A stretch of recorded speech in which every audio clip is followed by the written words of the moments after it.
చేనేత సొసైటీలకు ఆప్కో సంస్థ చెల్లించాల్సిన 170 కోట్ల రూపాయల బకాయిలను తక్షణం చెల్లించాలని లేని పక్షంలో సంక్రాంతి పండుగ తర్వాత రాష్ట్ర వ్యాప్తంగా పెద్ద ఎత్తున ఉద్యమానికి దిగుతామని ఆల్ ఇండియా వీవర్స్ ఫెడరేషన్ జాతీయ కార్యవర్గ సభ్యులు పప్పు దుర్గా రమేష్ హెచ్చరించారు. పిఠాపురం సూర్యరాయ విద్యానంద గ్రంథాలయం ఆవరణలో చేనేత కులాలకు చెందిన నాయకులతో కలిసి పప్పు దుర్గా రమేష్ మీడియా సమావేశాన్ని ఏర్పాటు చేశారు. ఈ సందర్భంగా చేనేత కార్మికుల సమస్యలను, ఇబ్బందులను పప్పు దుర్గా రమేష్ తెలియజేశారు. ఈ సమావేశంలో కొమాకుల సత్యనారాయణ, పడాల అప్పారావు, ఇసుకపల్లి సత్యనారాయణ, జక్కిలింకి రమేష్, కాకి సత్తిబాబు, జోగా శ్రీనివాస్, తెడ్లపు శ్రీనివాస్, శ్రీరం నాని, బడిగంట రవి తదితరులు పాల్గొన్నారు.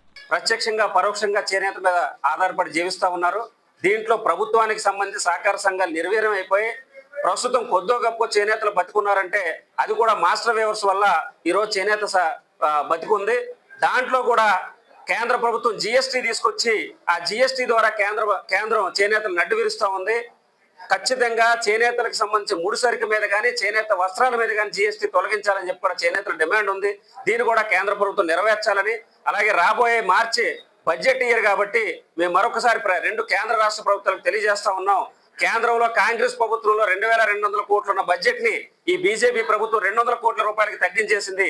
వెంటనే దాన్ని 2500 కోట్ల రూపాయలు కేంద్ర ప్రభుత్వం చేనేత బడ్జెట్ చేయాలని, అలాగే కేంద్ర ప్రభుత్వంలో ఉన్న హ్యాండ్లూమ్ బోర్డు ఏదైతే ఉందో నేషనల్ హ్యాండ్లూమ్ బోర్డును కూడా ఈ బీజేపీ ప్రభుత్వం రద్దు చేసింది. దాన్ని కూడా పునరుద్ధరించాలని చెప్పి కేంద్ర ప్రభుత్వం డిమాండ్ చేస్తారు. ప్రభుత్వం వారు చేనేతకి ప్రత్యేకంగా కొన్ని వస్త్రాలు కేటాయించి పవర్లూమ్ వారి ద్వారా తయారు కాకుండా కట్టుబాటు చేయించాలనేది కూడా మాది డిమాండ్ అండి. చేనేతకి పవర్లూము అక్కజల్లిళ్ళు, అది నోరున్నది, ఇది నోరు లేనిది. ఈ నోరు లేని దాన్ని పవర్లూమ్లో తయారు చేసి హ్యాండ్లూమ్లో అమ్ముకుంటున్నారు వాళ్ళు. దాన్ని గవర్నమెంట్ హ్యాండ్లూమ్కి ఇంత చేసాం, చేనేతలకి ఇంత చేసామంటున్నారు. చేనేతలకి ఎక్కువ ఇన్కమ్ రావటం లేదు. మగ్గంలో నేసిన వాడికి అవకాశం లేకుండా పోయింది. అందుకని పవర్లూమ్ని సెపరేట్ చేసేసి వాళ్ళకి ఏ ఐటమ్స్ ఇస్తారో ఇచ్చేసి మా వాళ్ళకి ప్రత్యేకంగా ఏ ఐటమ్స్ ఇస్తారో ఇచ్చి వీళ్ళ ద్వారానే చేయాలి. తర్వాత ఫేక్ సొసైటీలు చేనేత రెడీ చేస్తున్నాయి. ఆ సొసైటీని ముందుగా గమనించి రద్దు చేసి వాస్తవమైన సొసైటీలకు ఎన్నికలు జరిపించి ఈ ప్రభుత్వంలో అయినా మాకు మంచి న్యాయం జరగాలని మేము కోరుకుంటున్నాం.